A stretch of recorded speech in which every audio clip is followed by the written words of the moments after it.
when Kate was hurt, and our offense was clicking. But now we have to have a new offense when she's in there because she just brings that much to the game. And so we have to adjust. And I think all of us just want it now. We know what the potential of this team can be, but we can't think about that. You really have to take day to day, and stuff that worked here, we need to carry it over to tomorrow's game. We have a lot of games coming up, and I think like 7 days or whatnot. And so it's mentally making sure that we're good.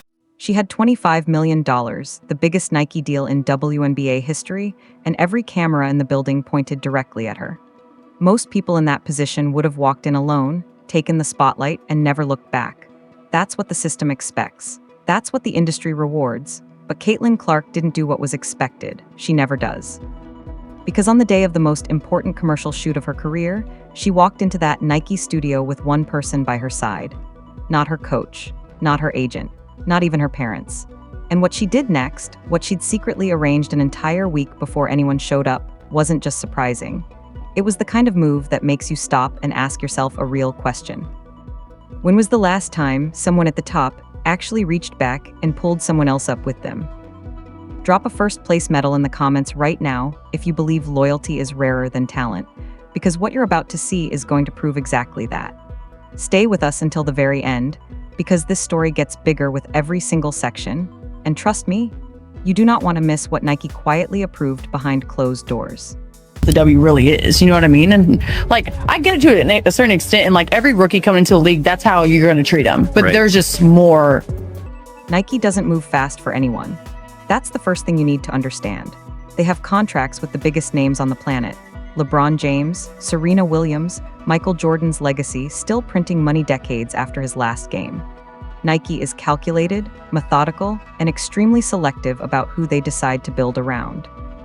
So when word got out that they were putting together a $25 million deal for a WNBA rookie who had never played a single professional minute, the sports world genuinely paused.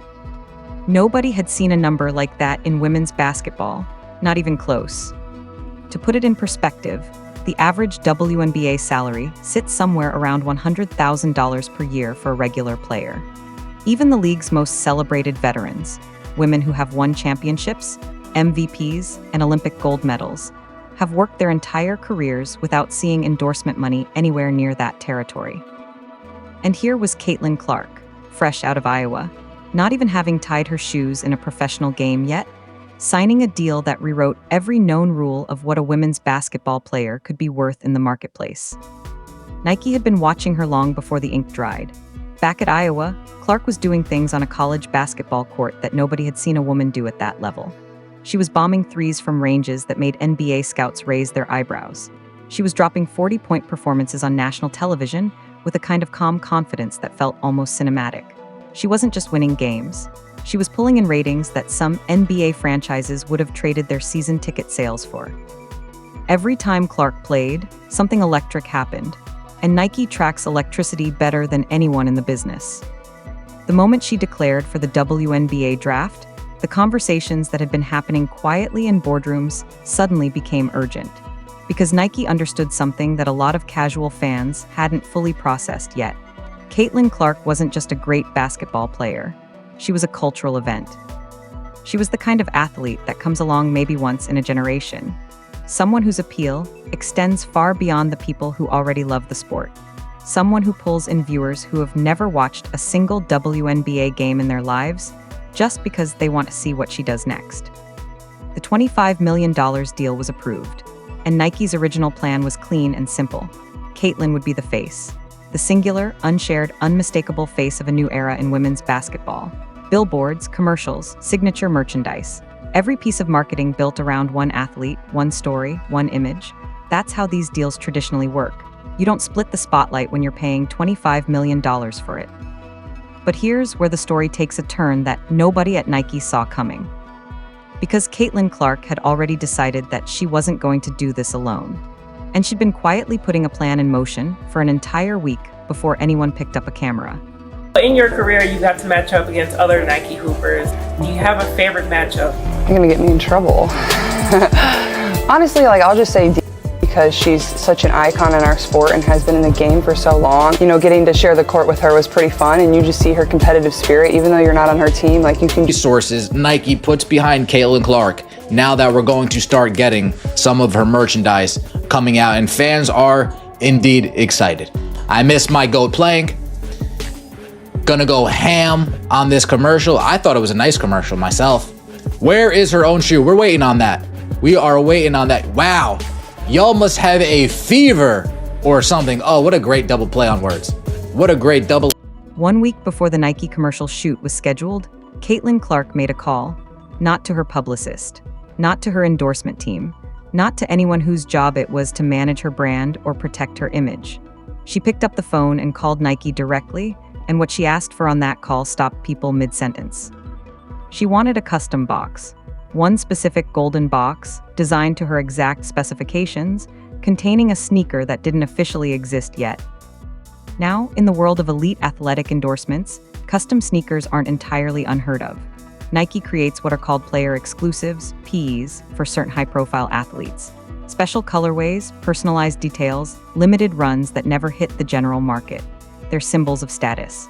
A way for Nike to say, this person matters enough to us that we're going to make something specifically for them. But what Caitlin was requesting wasn't a PE for herself. The prototype sneaker she described was white and gold. Clean, sharp, almost understated compared to some of the louder colorways Nike typically leans toward. On the tongue of the shoe, embroidered in precise detail, were initials. And those initials didn't belong only to Caitlin Clark. They belonged to Sophie Cunningham. Nike hesitated. That much has been reported, because signature transactions at that level, at that price point, simply don't work this way. When a company invests $25 million in an athlete, the expectation is singular focus. You protect that investment by keeping the narrative clean, by making sure every image, every product, every camera frame reinforces the same central story. Introducing another player's name, another player's initials, into that first major commercial shoot was not part of any plan that Nike's marketing team had drafted. But Caitlin didn't back down. She was clear about her position.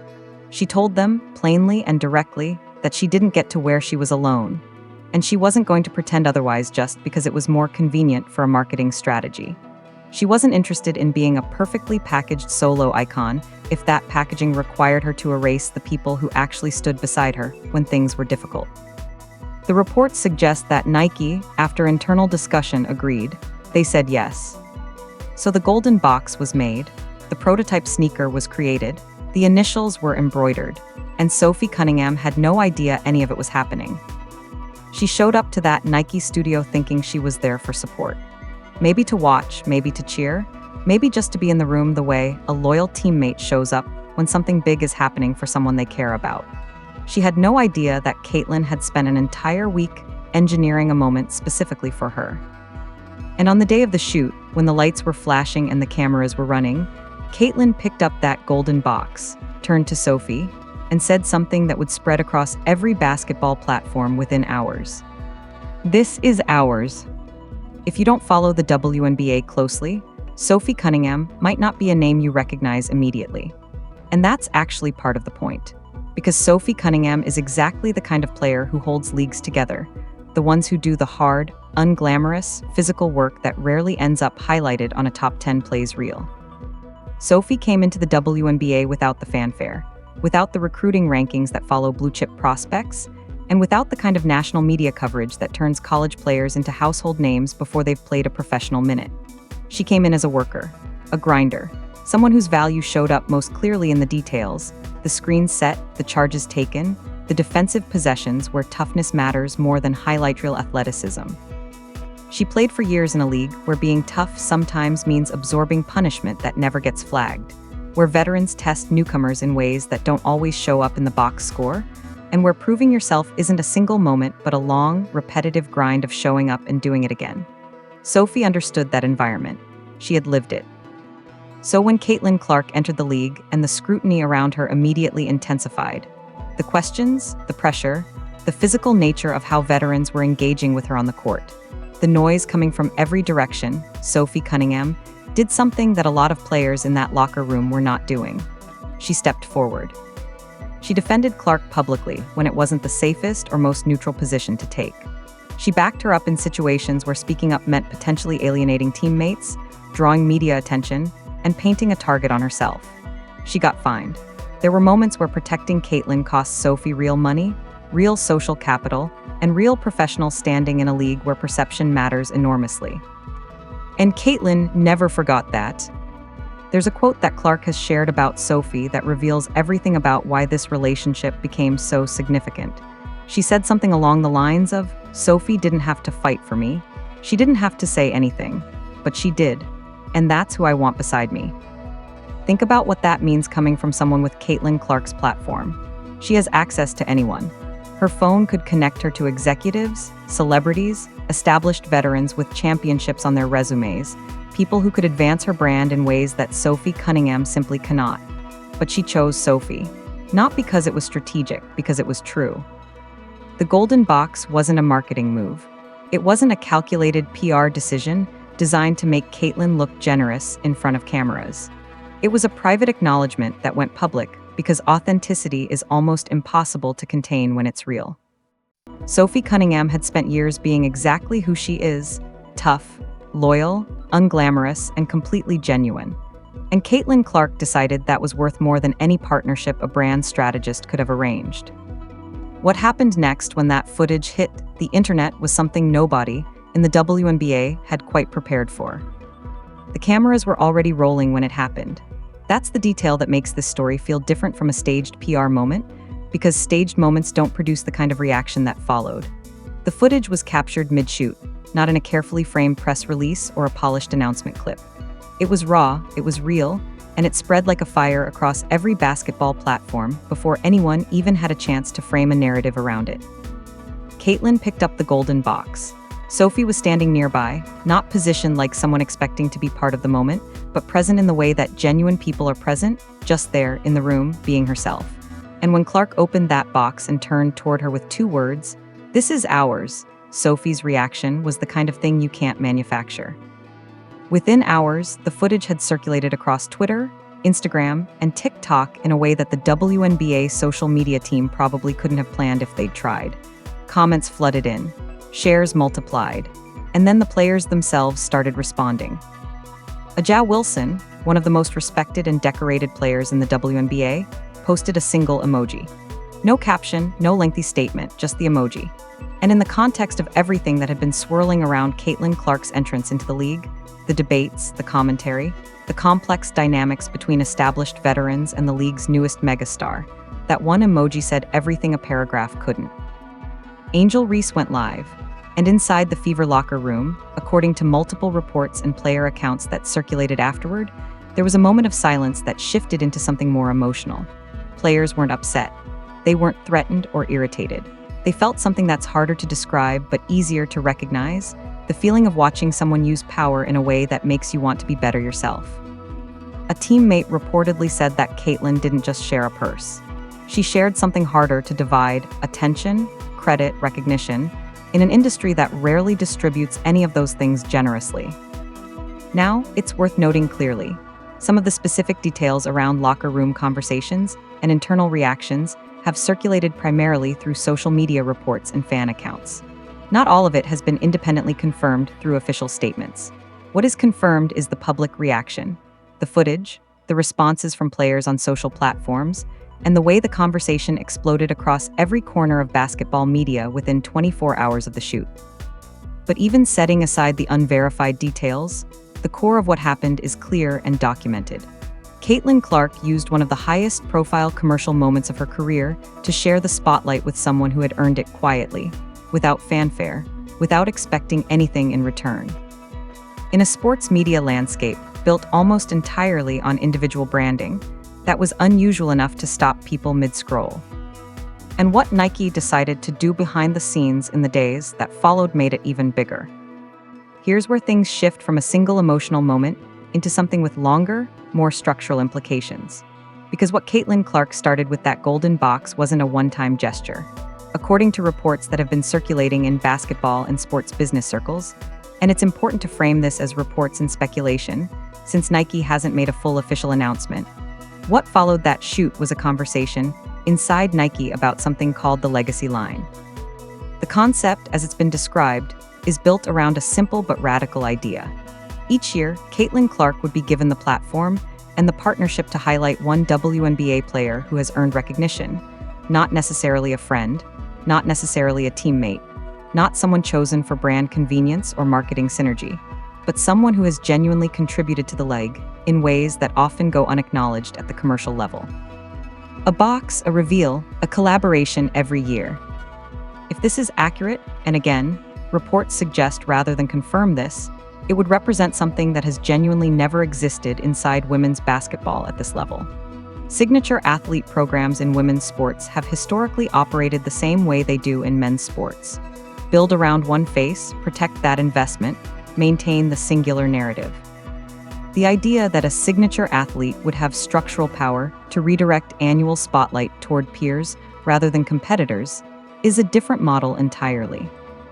What makes this particularly significant is the selection criteria being described. The reports specifically indicate that the player chosen each year would need to have earned it through service to the game, through the kind of toughness and loyalty that Sophie Cunningham represents, through the things that cameras rarely capture but teammates always see. It's not a popularity contest. It's not determined by social media following or jersey sales. That framing, whether it ultimately proves completely accurate in every detail or not, reflects something real about what Caitlin Clark has been signaling since she entered the league. She has been consistent in crediting teammates, coaches, and the players who came before her. She hasn't arrived at this level of commercial success and begun treating the league like a backdrop for her personal brand story. The legacy line concept, if it develops the way reports suggest, would be the formalized extension of a philosophy she's already been demonstrating through her actions. For the WNBA more broadly, this carries weight that goes beyond one athlete's generosity. The league has been fighting for decades to give individual players, beyond the top tier, the kind of commercial visibility that translates into endorsement opportunities, public recognition, and long-term career sustainability. Most players retire from the WNBA having never been featured in a national commercial. The market has simply not been structured to accommodate that kind of visibility for more than a handful of players at a time. If Clark's platform continues growing, and there's very little evidence suggesting it won't, what she does with that platform will shape what's possible for the next generation of players coming into this league. The first name engraved in gold was Sophie Cunningham, and if reports are right, she won't be the last.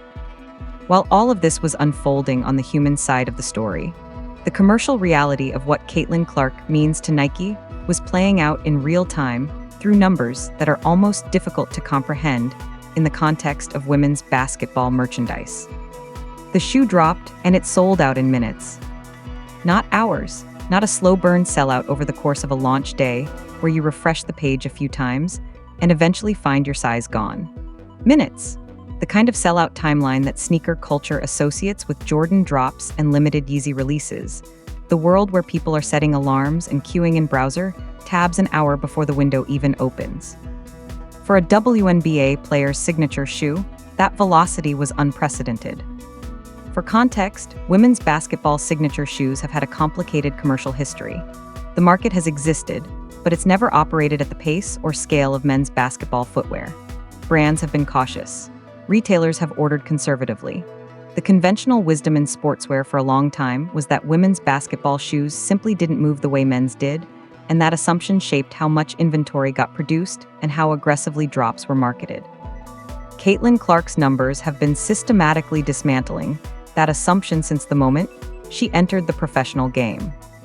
The GOAT platform, a major secondary market for sneakers where resale prices track demand with brutal honesty, showed Clark's shoes appearing almost immediately after the sellout, at prices that reflected genuine scarcity and genuine desire. The resale market doesn't lie. When people are paying 2 and 3 times retail for a product, that tells you something the original sales window alone can't fully communicate. It tells you that demand exceeded supply by a margin significant enough that people were willing to pay a premium rather than go without. There's also another layer to the sneaker story that generated significant attention in the basketball community. Reports emerged that Caitlin Clark had received a player-exclusive version of a Kobe Bryant Nike model, a PE, as they're known, with her own custom detailing.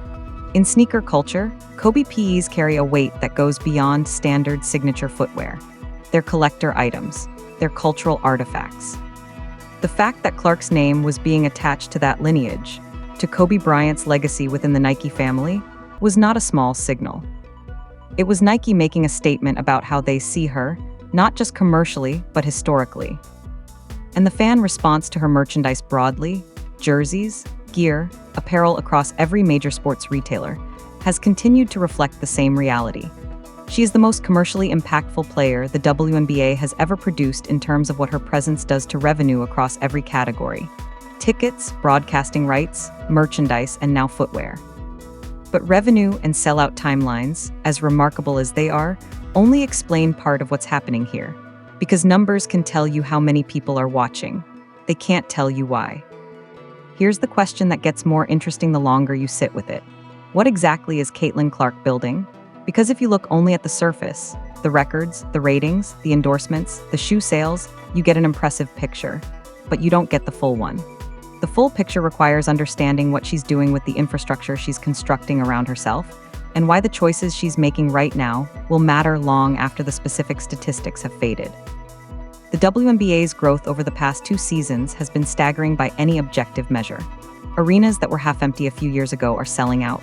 Television ratings for games featuring Clark have posted numbers that broadcast executives hadn't projected. New sponsors are entering the league. Players across the roster, not just the stars, but mid-level players and bench contributors, are receiving more endorsement inquiries than they ever have before.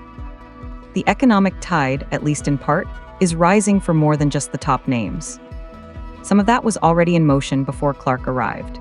The league has been building momentum across multiple seasons, and credit for that growth belongs to many players. But there is an honest acknowledgement from inside the league, from coaches, executives, and players themselves, that Clark's presence has accelerated a trajectory that might have taken significantly longer to reach at this pace. What she's doing with that momentum is the part worth paying attention to. She's not consolidating it, she's distributing it. The Golden Box story, the legacy line concept, the way she publicly credits teammates and deflects singular hero narratives, these aren't random acts of generosity. They reflect a coherent understanding of what sustainable impact actually looks like. Individual stars in professional sports have a finite window. Careers end. Injuries happen. The moment where a single player carries an entire league's commercial identity is always temporary. What lasts is infrastructure, the habits, the culture, the precedents that get set when someone at the peak of their influence chooses to use it in ways that outlive their playing days. Caitlin Clark, at 22 years old, appears to understand something that many athletes don't fully grasp until much later, if at all. The most durable legacies aren't built on individual achievement. They're built on what you made possible for other people while you had the platform to do it. The WNBA is at a genuinely historic inflection point. The league is being discovered by audiences who never engaged with women's basketball before. The players in this league, the Sophies, the veterans who have ground for years without commercial recognition, are watching what gets built right now and deciding whether they want to be part of it. Caitlin Clark gave one of them a golden box. She told Nike she doesn't stay anywhere alone. She's sending a message to every player who comes after her that power, in this league, can be shared. That's not just a moment, that's a foundation. Here's what this whole story ultimately comes down to. You can be the most talented person in the room, the one with the biggest contract and the loudest applause, and still make a choice about what you do with all of it. Caitlin Clark made hers. She took $25 million worth of spotlight and shared it with the person who showed up when showing up cost something. That's the detail that sticks, not the shoe sellout, not the ratings record, the golden box, the 2 words, the initials on the tongue of a sneaker that Nike almost said no to. In a world that constantly rewards taking, watching someone genuinely give, especially from a position where they didn't have to, is rare enough to stop you in your tracks. The WNBA is writing a new chapter right now, and the opening lines are being set by a 22-year-old who already seems to understand that the greatest thing you can leave behind isn't a record. It's a room full of people who rose because you made space. Drop a comment below. Who do you think deserves the next golden box? And do you believe loyalty like this still exists in professional sports?